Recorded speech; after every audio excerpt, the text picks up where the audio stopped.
Oğlumla oğlum getirler. Çoğuna ne olacak şeker. Sen. Çoğuna desem tepkiler. Kızımın kızım getirler. Ne olacak şeker.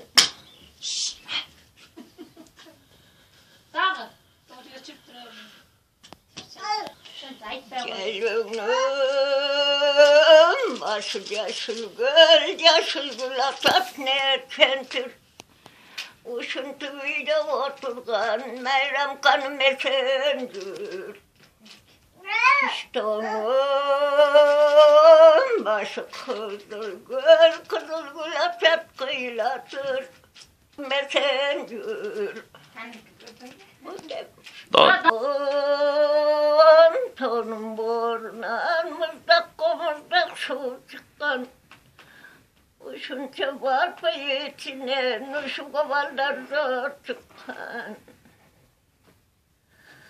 Karaygan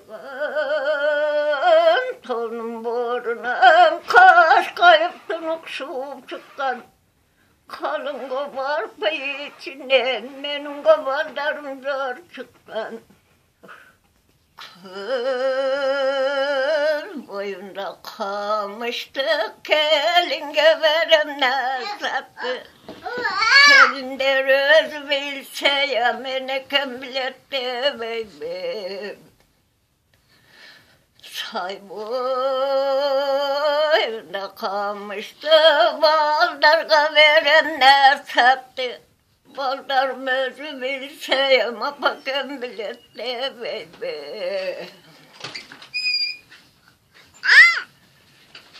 Say boyunda kara kart, köpke kopşap sallalar. Hayran ömür yaşlılık, 80'den aşıp aratar. Kül boyunda kara kart, köpke kopşap sallalar. Hayran ömür yaşlılık, 90'a kara para eder.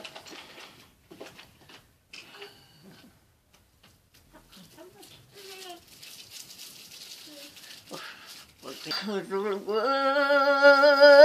kayda devdirsem kış atmur vay mı? Kız gece kayda devdirsem kızma kalgan tormay mı? Yeşil gül kayda devdirsem ceylede vesatmur vay mı? Yaş gece kayda devdirsem balama kalgan torbay mı?